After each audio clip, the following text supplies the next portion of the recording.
Welcome and thanks for joining us today on a Sales Leadership Webinar Series Part 1. Today's topic is how to be a real success. Let's see what is today's agenda is all about. It's about a new topic, how to be a real success. He explains us about three different elements of success we require to succeed in life and how to build on strength and minimize weakness. So now I'll go ahead and let Mr. Green take over from here to start the webinar. Over to you, Mr. Israel. Thank you. Wow, this time is just flying by. It is hard to believe it is week 3 already. As always, thank you for that warm welcome, Kirti. I appreciate it. To everyone on the call, good morning, good afternoon, good evening, wherever you are in the world. I want to say welcome, welcome, welcome, and thank you for joining us on our third week of this 4-week series. As Kirti mentioned, my name is Israel Greene. I'm a certified speaker, teacher, and coach with the John Maxwell team. Now, for those of you that may not be familiar with who he is or who our team is, we are one of the largest leadership organizations in the world. John Maxwell himself has been named as the leadership guru. He's been dubbed as the #1 leadership expert by organizations such as the American Management Association and Business Insider. We have roughly 16,000 members spanning across 140 countries. And collectively, I am proud to say that he and I have written 112 books on leadership and personal growth. 112. Yep, it's pretty amazing. He has written 111 and I've written 1. You might say that I've got a little bit of catching up to do, but he's got a few years on me. Now, for those of you that joined us in the past 2 weeks, as you know, I like to kick off every session with 2 questions. But before I do, I want to do a quick summary of what we covered last week and discuss what this topic is all about as well.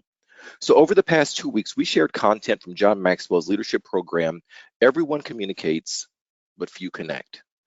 Now, during the first week, we spoke about the principles that were the foundation of not just being an effective communicator, but that were vital to the foundation of connecting. And at a very high level, we covered connecting increases your influence in every situation, connecting being all about others, and how connecting always requires energy. We also discussed strategies and practices that helped cement these principles, such as the practice of finding common ground, and how connectors inspire people, and the fact that connectors live what they communicate. This week, we're going to be moving to another John Maxwell program, as Kirti mentioned, and this is titled, How to Be a Real Success. Now, back to those 2 questions. For those of you that are new here, when I do these trainings, either live or web-based, I like to kick off the call or the session by always asking 2 very basic questions. Number 1 is, who wants results? Which, if we were all in a room together, I hope everyone would raise their hands and say that you do, because that's what leadership is all about. And number 2 is, what is your intention during the 50 minutes we're going to be on this call together? Now, I'm sure that when I asked the first one, if we were all in the room together, like I said, everyone would raise their hands. But for the second one, it requires a little bit more thought. And really what I want you to do is be intentional in your time that you're on this call. And with regard to the second question of what is your intention, I want to challenge you to be very, very clear on that answer. Write it down and take action on it. Now, I'm going to let you in on a little secret. One of the biggest things that distinguishes leaders from the rest of the pack, and the major difference between those that crush it and those that don't, is that the ones that crush it are action takers. That's the secret. It's very basic. They are really powerful action takers. Even if it's an imperfect action, they are the ones that get farther than the ones that take no action at all. So I want you to think about those moments and opportunities where you can take this content, whether you're here for this week and or next week as well, but how you can take this content and apply it and apply these principles to produce results for you. All righty. So getting started. Olympic athlete Earl Wilson once said, success is simply just a matter of luck. Just ask any failure. Now, before we jump in here, I do have one more question for you, and that's who wants to be successful? Now, this session is going to require a little bit of participation. So if you want to be successful, let me see you type success in the chat box. Everyone that wants to be successful, let me see you type success in the chat box right now. All right, we got some rolling in. Aries, David, success, success. All right, that's what we like to see. Robert, Mita, Kevin, Brian, there we go. That's what I'm talking about.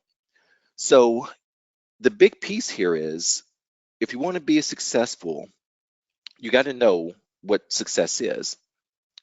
So I'm going to be asking IQ questions periodically through here, and who wants to be a success is one of those IQ questions. Now, everybody in the audience says that they want to be a success, but here's the real question. What is success? What is success? If we were all in the room together and I were to walk throughout this audience and ask, do you want to be successful? Everyone would raise their hand and have the same answer. But if I were to ask you to define success, I promise you that we would have 10 to 20 different answers. So I would like to share with you what I think success is. We're going to be spending time on it. We all need to be aligned and on the definition and be operating at that same level. So first, I want to talk a little bit about what you can expect from today's workshop. There are 3 components to this workshop, and it's called How to Be a Real Success for a Reason. The first is relationships. You're going to be able to leave here today fully understanding relational rules. You're going to learn how to better relate to others and how to be more effective in adding value to help others reach their potential.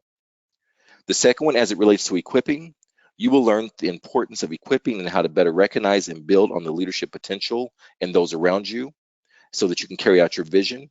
And we're going to cover a couple of the laws of teamwork that will help you do so. And then with attitude, we're going to cover tips on how to improve one's attitude through daily practices, the impact of your attitude on your team, and how to adopt an attitude that will make any challenge much easier. And then last but not least, we're going to cover leadership. So that's going to be covered next week. But really what I want to show here is how to raise your leadership lid. And we're going to cover what other successful leaders do to get to the top and how they stay there. And as a result, how you can successfully help to lead others around you. And we'll focus on a few of the laws from one of my other courses, which is the 21 Irrefutable Laws of Leadership. Now, for each of these components, relationships, equipping, attitude, and leadership, we have self-evaluation forms included in your workbooks, which if you check in your chat box, there should be one in there for you to download. I highly, highly recommend that you do 2 things here. One is you do the evaluation yourself, and then 2 is you give the evaluation to your team to do on behalf of you and allow them to score you secretly. Because what you're going to find is you're going to uncover some blind spots when you do this. And this is going to give you a really good starting point for you to begin implementing some of these changes and strategies that we're going to be talking about today. Now, this is in your notes. Success is number 1, knowing what your purpose is in life. It's just that simple. Success is knowing what you should be doing in life. And I run into people all the time, and they don't know what their purpose is in life. Let me ask you this. What would it profit you if you worked all of your life, you worked hard climbing the ladder of success, only to find out that when you got to the top of that ladder, it was leaning up against the wrong building? And this happens far too often. People working hard but never knowing what their purpose is, and as a result, it's like a good friend of mine always says, we spend 100% of our time on 10% of who we are. Think about that for a moment. We spend 100% of our time on 10% of who we are. Success is more than just knowing my purpose in life. I always say that when you find your why, you'll find your way. Second, success is growth. Growing to my maximum potential. Growth is happiness. People that grow are some of the most fulfilled and happiest ones on earth. You see, your potential is what God or the world has given to you, and what you do with it is your gift back to the world. So success is knowing my purpose in life and growing to my maximum potential. And finally, success is sowing. It's sowing seeds that benefit others. In other words, I believe it's impossible for you or for me to be successful in life without sowing seeds into the lives of other people. Helping other people add value to their lives, I've observed and discovered that successful people have to be able to do 4 things well. And that's the reason this workshop is called How to Be a Real Success. It's based on relationships, equipping, attitude, and leadership. So when we cover today is how to be a real success, I want you to think of it as a hook, so to speak, to remember what those components are: relationships, equipping, attitude, and leadership. Now, what I've discovered is this: successful people get along with people. It's plain and simple. The best way to say it is people won't go along with you until they can get along with you. Now, think about it. Don't we all know somebody that it's hard to get along with? a little quick survey here. How many of you know at least one person that's difficult to get along with? If you know one person, just say me. One person that's difficult to get along with that you have to interact with. We got several me's rolling in. Now, how many of you are on the call with that person and that person is your boss? Now, keep in mind, the first question is a relationship question.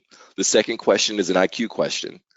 So here he says that it's her that's hard to get along with. So in your notes, when asked about one single characteristic that's needed by those in leadership positions, most chief executives at major companies replied, the ability to work with people. Teddy Roosevelt said the most single important ingredient to the formula of success is knowing how to get along with people. In actual studies of leadership in American business, it's been proven that the average executive spends 3/4 of his or her time his or her working day dealing with people. And that's why Stanford research has told us that success is 87% people knowledge and 13% product knowledge. 87% people knowledge and 13% product knowledge. Think about this for a moment. 87% of your success and my success is going to be in our ability to get along with people. How much time do we spend when we go into an organization? Do they spend teaching us about the product? It's like they puke the product all over us, so to speak. And then how much time do we spend equipping and training our people in that area of the product? How much time do we spend training and equipping our employees in the areas of dealing with people? 87% of your success is going to be people knowledge, 13% product knowledge. Most people can trace their success and failures to the relationships that they have in their lives. In my one-on-one coaching, one of the things that I do is the vast majority will look at their success and failure and say that it was attached to a relationship that they had in their life. Now, in relationships, there are 4 types of people that you're going to encounter. And these are some of the people that add to our lives. When we think about it, they just add value. The second is you're going to have people that subtract from our lives. These are the ones that just take a little bit out of us every time we see them. It's like you walk into a room and they just suck all the oxygen out of that room. And these are the ones that you walk in and it's like you're in 10 feet and it's like they're a vampire. They suck all the life out of you. And then you're going to have some people that actually subtract. You have those that multiply our lives. And then more than anything, you're going to have people that add value to you and they just absolutely multiply. And then you have those that divide. Since relationships are so important to our being successful, it's important to know who you surround yourself with. There is a statistic that says we are the average of the 5 people that we surround ourselves with. The average of the 5 people that we surround ourselves with. So what I would like to share with you today are relationship rules. And there's normally 10 relationship rules, but we're only going to cover 7 for the sake of time. So the very first one is love and accept yourself. Love and accept yourself, because you see, this is the fact that only relationships in your life that is continual and thereby most important is with yourself. And the first person that you need to learn to get along with is you. Because I know people that have never been able to get along with themselves, and guess what? And this is the God's honest truth. If you can't get along with yourself, you're not going to be able to get along with anyone else. And there's a common thread for people who have relationship issues and with people that struggle with spending time with themselves. And I can guarantee they have a difficult time accepting and loving themselves. The next one is putting energy into being likable. It takes energy to be likable. It takes energy to smile and stay in the moment. It takes energy to add value to people. It takes energy to look at people and get on their ground and ask questions that will interest them and stay where they are. This simply put is, for lack of a better word, charisma. People who have charisma have the ability to take that moment and put the other person ahead of themselves. So when they talk to the other person, they talk to them about their interests, their hobbies, things that they like to do. In other words, when you want to be likable, having charisma and putting others first is the best thing to do. Now, when I say putting energy into being likable, some of you may be thinking, now that's going to take a lot of energy for Pete or Susie or whomever. And some of you might say, I'm just not a people person, so I struggle with that. And yes, some people are very natural at this. It's a gift for some, but you are able to do this. It will keep you from being a success if you do not try. So what I want you to do is is put energy into being likable. This is an area that even I have to work on. I'm a huge introvert. So it takes a lot of effort for me to put myself out there and expose myself and really step out of my comfort zone. But when you do that, it's there that you're going to recognize the most growth. The greatest growth comes when you're out of your comfort zone. And that's when you get the greatest return on your efforts and your investment. An example of this is smiling. For me, I absolutely hate to smile. And it's not because I'm an unhappy person, but because I was cursed. I say that I was cursed. I hate smiling because when I do, my cheeks look like I'm storing nuts for the winter. And you have absolutely no idea what it's like to be walking down the street and have people constantly asking you, what are you eating on? It's rough. Relationship rule number 3, remember their name. This sounds so basic. Now, some of you may be thinking, okay, that's not my gift. I can't remember anything. Well, it's not mine either. And the reason that it's difficult to remember a name is because they tell you a name and then that person is gone. And as a result, we weren't able to hold that face with the name. So you don't have that association with it. I knew a CEO of a telecom company, and we dubbed this guy King Midas. It seemed like everything he touched just turned to gold. And he was a true definition of a real success. And he had this thing that he would do for every employee that started at the company. He would put their photo up beside their name on the wall in his office. And until he could recognize you in an airport and call you by name, he would not take your name off of that wall. And he was able to do this until we got to roughly about, I want to say 1,300 employees. And it was pretty amazing to watch him do this.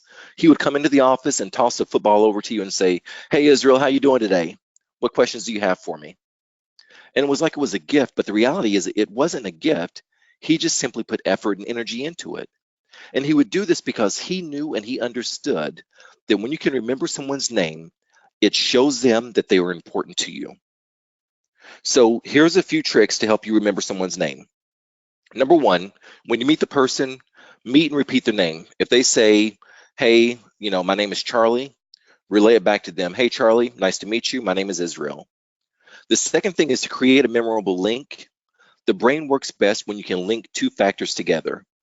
So you might want to start with something or someone that's famous. A good example with Charlie would be Charlie Babbitt. He's a character from a movie. So I would associate that individual with Charlie Babbitt. And then lock in on that. So as an example, if you meet a Joe, you might think Joe versus the volcano. Then you can always tie that to something physical about that person. So if you were meeting me, you might think of Israel and associate that with the country. And then when you think back a characteristic as you're scrolling through your memory Rolodex, you're going to think about my cheeks. Israel, like the country with the big chipmunk cheeks. Give it a try today. If you meet anyone, as you're meeting people, try these few tips and see how they work for you. Now, obviously, this isn't some foolproof. This isn't foolproof, but if you combine these techniques with the desire and want to remember their names, it's going to increase the likelihood that you will. Number 4 is focus on their interest. It's absolutely amazing what happens when you focus on an interest of someone else. Putting yourself in their shoes, understanding what they like and appreciate. Now, every person, I don't care who you are, every single person has a key to their life. Every single person. You have to discover that key. There's an exercise that I do when I do trainings for smaller groups. And this is one of the most valuable exercises that I have in my arsenal as a leader. I take a stack of roughly 50 cards, and on these cards are words, and they're interest words.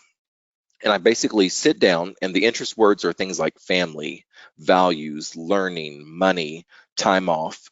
And what we do is we give a person the stack of cards, and we ask them to narrow it down to the 6 most important cards that they find in that stack. The 6 most important cards to them. And then we go and drill down even further, and we ask them to narrow down to the final 3 and then the final 2. Out of the 50 cards, I make them choose the 2 most important things that they value the most. Now, as a leader, I'm going to tell you why this is so valuable. Think about it. If you have a team of 10 people and you have them go through that exercise and then end up with the 2 most important values on that table as a leader, you're going to be able to understand what the key is to their life and how you can inspire and motivate them. You're going to begin to understand what they love, what they care for, what they value, what they consider important in their life, what is a priority in their life. That's the exercise, and the relationship rule is very, very simple. Focus on their interest. Next is relationship rule number 5. Request help from other people. Now, most people will hate asking people for help, but I can tell you this is a great conflict resolution scenario that you can do. Asking people for help. Think about it for a moment. When you stop and ask someone for directions, they are almost stop traffic to give you directions and then repeat it 2 or 3 times back to you. And the reason they're doing it is because they know that they know something that you don't know. They're willing to interrupt their life to give you directions. It's very simple. When you stop and ask them for directions, they know that you need something from them, and all of a sudden that creates a value for them. I'm adding value at that point whenever you ask me for help. And this is important. This is what I want to encourage. Ask people for help. If you have someone that you have a relationship issue with, someone that you really need to get along with, especially on a team, if I sit down with them and say, hey, you know what, I need your help. You're pretty sharp in this area. You're really good at this. You're better at it than I am. Would you mind kind of walking me through this? What would you do in that situation if someone asked you that? I guarantee all of a sudden your dynamic is going to change.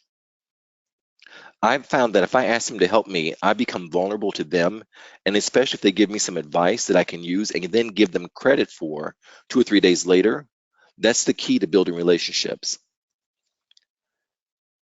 Relationship rule number 6 is add value to people. There are 3 easy ways to add value to people. One is truly value the person.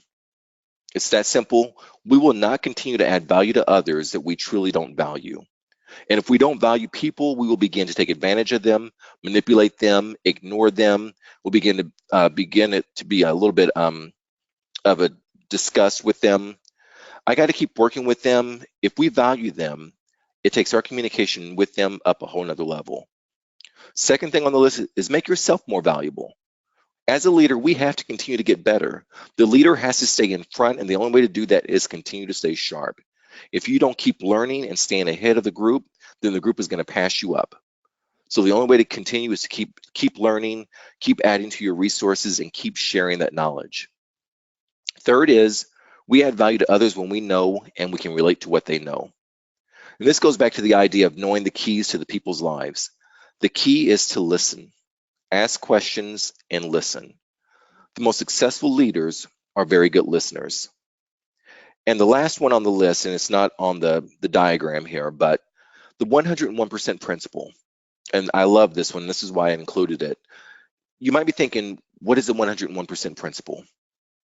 It's in your notes, but the 101% principle says to find the 1% that you agree on with someone and give that your 100% effort. Think about that for a moment. Find the 1% of the things that you agree on and you give 100% of your effort to that thing. Now, normally we'll do just the opposite. Don't you know people that they find that 1% that they disagree on and they can just give 100% against it? And this is why there's so much conflict out there. They will drill down on that and fuss and fight on that 1%. Now, in relationship rules, we all have things that we disagree on with others. It's going to be a given. But we have to try to find that 1%, that common ground, and focus on it. The people that can't relate to others have just never been able to find common ground. Find the thing you agree on and the thing you enjoy and the thing that you both are committed to and stay there. And then what you're going to find is that ground is going to expand and that relationship is going to improve.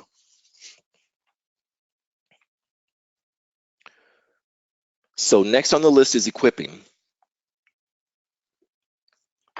The second key to success is equipping. And I've discovered that people that are successful have the ability to take and equip and train other people. In fact, in your notes, great leaders grow their vision from me to we. Great leaders understand that they need to take the vision that they have, that they need to be able to equip and train others to carry it out. And this is the only way they can ever compound their vision. Equip is not an easy task at all. Because we're specialists, we think that we can do it quicker and better all by ourselves. So talking about equipping for a moment and vision, most organizations have trouble carrying out their vision simply because they do not equip their employees. I want to do a quick poll question here and figure out Who on this call, how many of you can cite the vision of your company verbatim? How many of you can cite the vision of your company verbatim?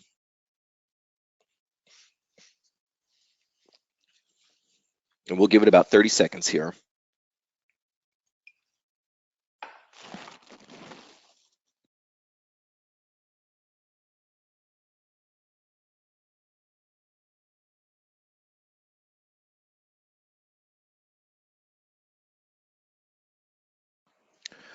Go 10, 9, 8, 7, 6, 5, 4, polls closing.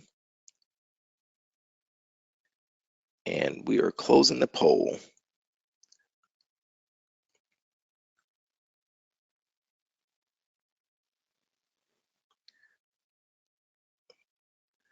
So 61% people said yes, that they can recite the vision. 39% said that they cannot recite the vision of their company.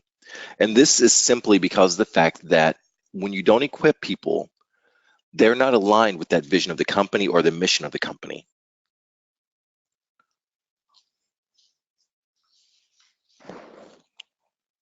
So reason number one that we don't equip.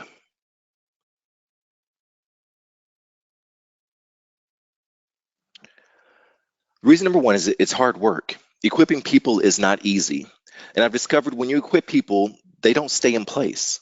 They move, they don't always stay where we put them. And this is part of managing and having teams. So we get frustrated because we're like, okay, you know what?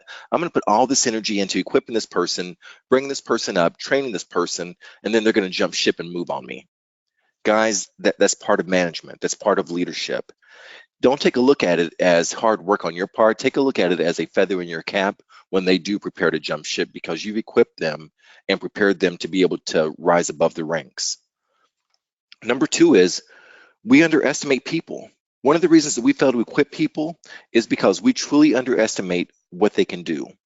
And whenever I find somebody that doesn't spend time training, developing, and working with others, the biggest reason that they don't is almost always an underestimation of what that individual can do. And when you underestimate what people can do, how they can grow and how they can develop and what they can become, I can promise you this, you will not spend any time investing or equipping them. Third is we enjoy doing the task ourselves. Some of the things that we like, we enjoy that piece of our job. So whenever we do that, we say, hey, you know what? I want to do this myself and I can do it better than anyone else. And it's just something that we enjoy. A lot of times managers will continue to do certain things and they still limit themselves as a result of that. There are going to be things in your job that you have to give up that you really enjoy. It's inevitable. And what this is going to allow you to do, it's going to allow you to do the things that you should be doing that are going to help move your organization forward. You have to make that transition from the enjoyment page to the priority page. And this is going to be a major breakthrough whenever you're able to do this. The fourth thing is we receive ego strength from being needed. There is something about the ego fulfillment when we hear someone say, you know what, I need you.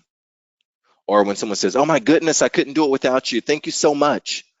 And the reality is it's simply not true. They would have found a way to get it done without you. If you don't believe me, take a sabbatical for 3 months and see if that company stops. The reality is it's going to continue to go. Another reason we fail to equip others is because we're in the habit of doing everything. And a lot of times we fail to equip others because it's just a habit and we just constantly are doing it. We're not thinking other than, you know what, I need to get it done. Let me just do it. The sixth reason is control. I've discovered that people that are control individuals, or AKA control freaks, people that have the last say in everything, they're usually the ones that are highly insecure. The more that a person has to be in control, the more insecure they are. If you're the type of person where you have difficulty equipping people and training people and developing people because you can't let things go, you have to really work on that. It reminds me of one of the leadership laws that I teach and coach on, and it's the law of empowerment.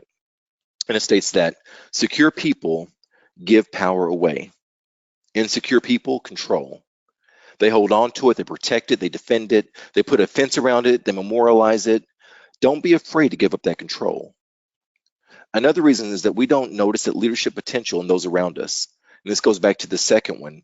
It's because we underestimate people and what they can do. People will only rise to the standard that you create for them. If you put a low standard on someone, they're going to meet that standard. So you have to add value to people and raise that expectation of them. So when you're thinking of equipping, I want you to think of what I call the teamwork laws. The teamwork law states, the teamwork makes the dream work. If you really want your dream to work, you have to get your team to work.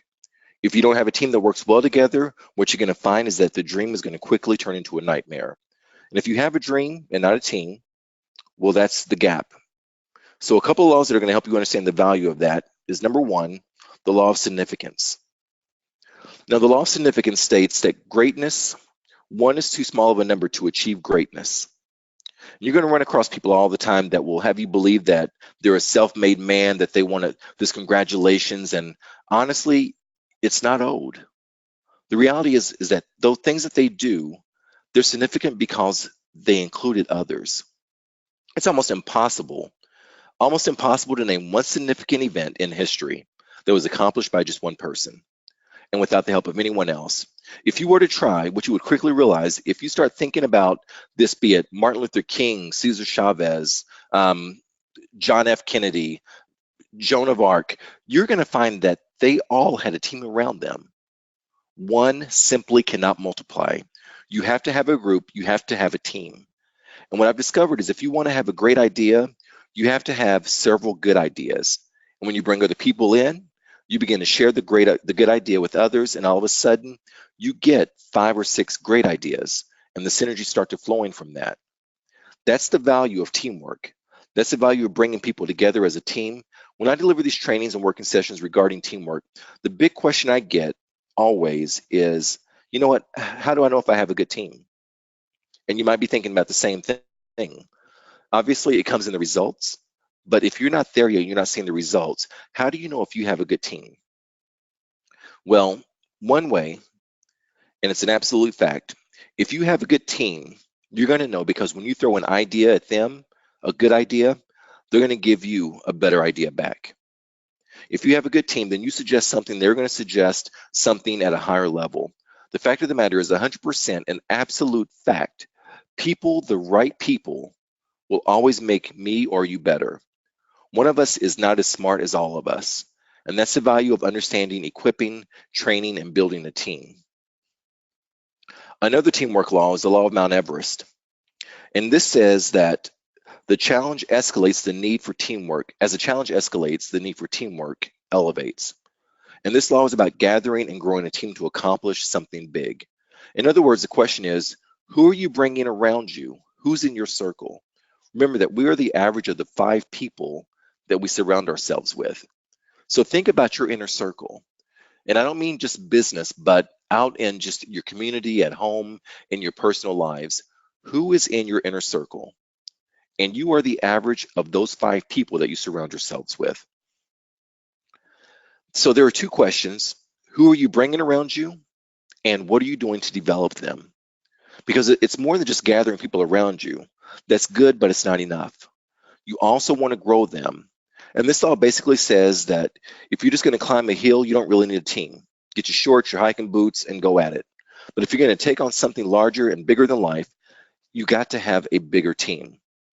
So there are 3 Mount Everest questions that you have to ask yourself if you're going to build a Mount Everest team. And those questions are, what is my dream?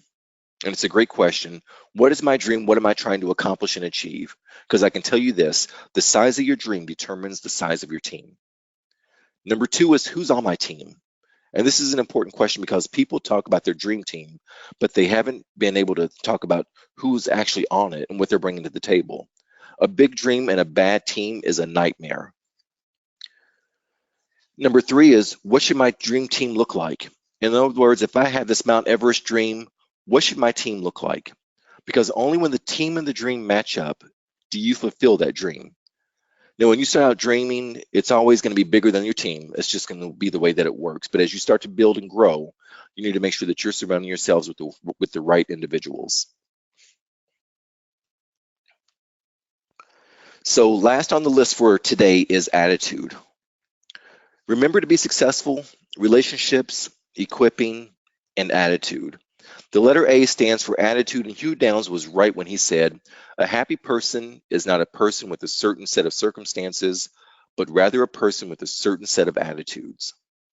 Psychologists have found that when people are praised for promotions, company executives look for the following things about that person. Number one is ambition. In other words, they want to see if a person has any drive. Do you really want to accomplish something? Are you going to fit in? Do you have some oomph and energy about yourself? Do you really want to go up in the company? Number two is, of course, skill. It's basic. They want to make sure that individual is competent in what they are doing. Now, what I want you to notice here is number 3, 4, and 5 after ambition and skill. Number 3 is attitude toward the company. Attitude toward the company. What's the person's attitude toward the company? Number 4 is attitude toward people. And number 5 is attitude toward excessive demands on time and energy. And when I see this, I'm reminded that leadership has less to do with position than it does with disposition. Think about when you're getting ready to hire people. 3 of the 5 main questions deal with attitude. If it's often been said this way, all things being equal, you have 2 people in front of you. You want to promote in your company. All things being equal, giftedness is equal, the knowledge is equal, the whole deal. The person you're always going to promote is the individual that has the better attitude of the 2. You don't look at the 2 people and think, oh man, he sure has a lousy attitude. I would like to have him come up and help me.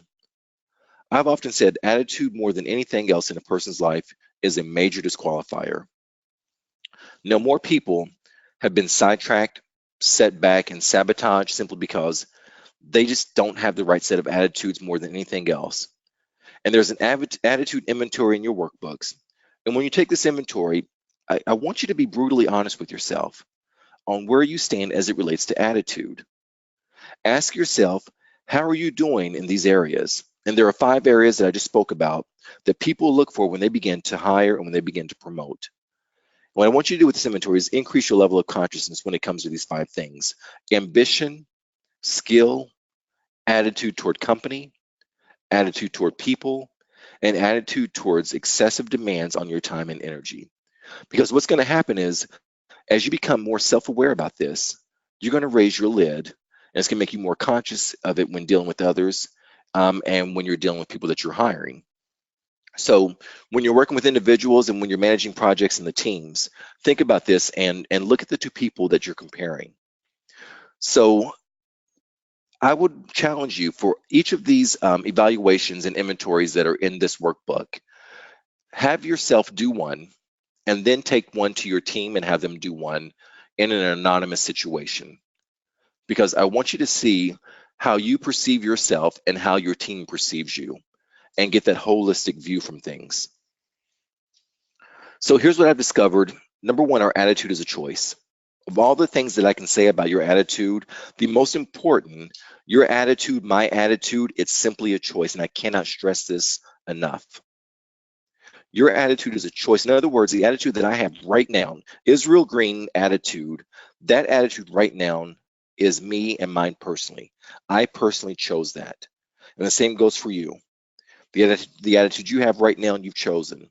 It hasn't been given to you by your spouse, by your boss, it hasn't been given to you by your age, by where you are, where you live.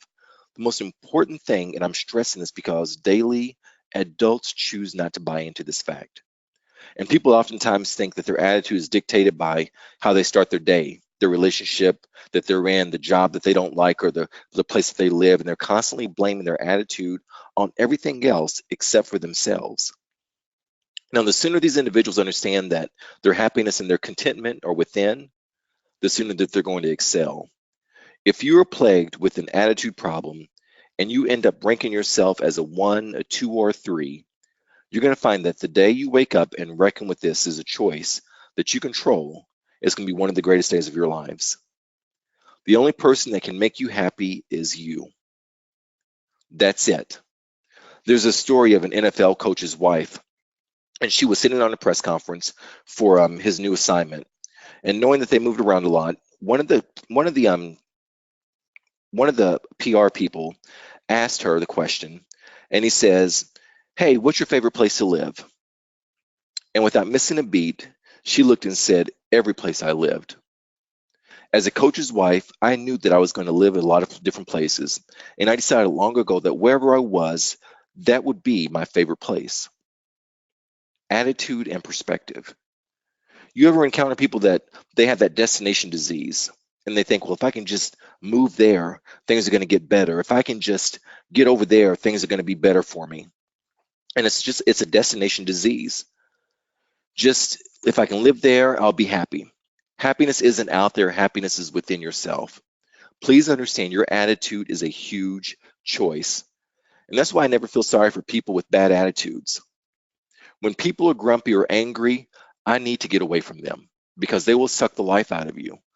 The second thing to remember is our attitude determines our approach to life. And this is just a fact. The attitude you have and that I have sets up how we approach our life and how we look at our day. Many times our attitude can turn our problems into blessings. It's our attitude that will turn difficult times into better times. And there's a story of a Canadian bird. And this bird would watch all of his little bird friends fly south for the winter. Year after year, he would fly south and watch his bird friends. And the bird, this particular year, he decided that he was tired of flying south and he wasn't going to do the trip from Canada. He thought these Canadian winters surely can't be that bad, so I'm just going to stay up here in this winter. So the Canadian bird decided when all the other birds flew south, he would stay there. And he stayed and he got to a point in mid-November and it was a cold, it was drizzly, it was wet, and this bird was freezing. And he started thinking, man, this sucks. What am I doing up here? I should be in Florida without my friends. So he took out to flying south, only to get up in the air. And because it was so cold and the wetness and the rain, it began to stick to his feathers. And all of a sudden, ice started forming on his wings. And he couldn't even flap his wings at that point. He just kind of glided down into a Canadian barnyard to die. And there, as he laid on the ground, gasping for breath, realizing he was about to die, about that time, a cow comes walking up, steps over him, over that frozen Canadian bird, and he drops a big plop right there on him. The bird was so disgusted, he thought, man, I'm already dying, and the very last thing is I get pooped on. And he was so disgusted, and all of a sudden he thought, wow, it's getting a little bit warmer in here.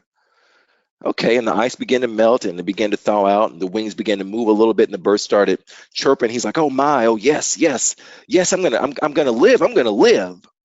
In fact, the bird was so happy that he just started singing underneath that big old plop. And about that time, the barnyard cat came by and he heard the singing underneath that plop and went over there and he removed all the stuff off that bird. And he saw the bird and he ate the bird. Now, there are three morals to that story. Number one, everybody that drops a plop on you is not your enemy. Number two, if a person takes the plop off of you, it's not necessarily that they're your friend. And number three, when somebody drops a plop on you, just keep your mouth shut.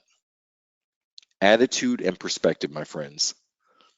I hope this session added value to you today, and I want to thank you for your attentiveness and thank you to Zoho for allowing me to share this material with you. It's been an honor and a privilege to be here with you. I love personal growth, and I hope that you're equally as excited about it as well, especially once you start applying some of these principles and practices with your teams. If anyone on the call has an interest on bringing any of this content that you've heard here today or over the past couple of weeks into your organization, or you would like to learn more about myself or the John Maxwell team, you can find my information down in the bottom right-hand corner of this slide. Also, if you've not already take a moment and tweet one takeaway from today's session to @ZohoCRM, #SalesLeaders. One takeaway, because I think Kirti has a couple of prizes to give out. So one takeaway from today's session. For everyone on the call, thank you again, and I look forward to chatting with you, and we will open it up to questions. Thank you, Israel, for a walkthrough on the important keys of success.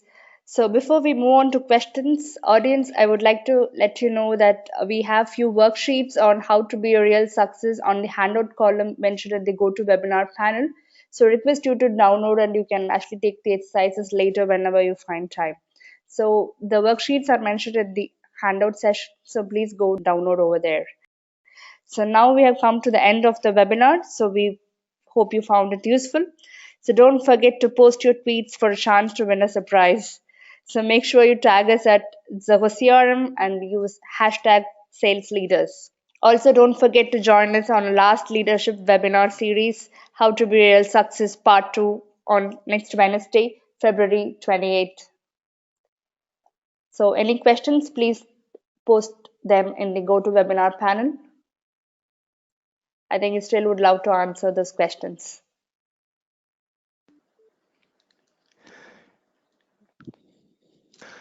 So one of the questions that's coming in is how do you manage toxic people in the team? Guillermo, the biggest piece for that for me is to address it immediately. You cannot let it fester. Stick with the facts. Make sure that they are things that you witness and address the facts. Try to, if you can, try to do it off-site because sometimes there's a confrontational environment in the office. And by removing them out of the office, maybe taking them to lunch or coffee or just for a walk and having a candid conversation with that individual will oftentimes help you. And it could be something that that individual is dealing with at home, and they may not even know that they are toxic. So if you have not brought it to that individual's attention, it needs to be brought up, but make sure that you stick to the facts and you address it immediately when it happens. I have a small team. How can I implement these anonymously to them? You can send it out or do a copy and just have them put it in a box because I believe it's just circling numbers. So if you want to distribute it to your team and just say, hey, over the next 3 days, if you guys can fill these evaluations out for me, I would greatly appreciate it. Once you've done so, just please put them in the box and do not put your name on them. Make sure that they're not handing them directly to you. So out of curiosity, for people that are still on the call, out of relationships, equipping, attitude, which of these three are you going to focus more of your time on over the next 30 days or so? We've got attitude, wow, getting a lot of attitudes. I love that. Equipping. Also remember, as you guys are going home today, as you're meeting, take the time out to maybe meet someone that you don't know and practice the strategy of remembering their name, asking their name, associating their name with something famous and an attribute about them to see if that helps you remembering names. Trying to do that over the next week. I would love to hear your feedback, so you can feel free to email me later on throughout the week, or if you all have questions, feel free to email me as well. But I'm always, I love hearing the feedback from people that have been through the training and the workshops to see how it's helped them. All right. It looks like everyone's questions has been answered. So we'll all see you on next Wednesday. Thank you.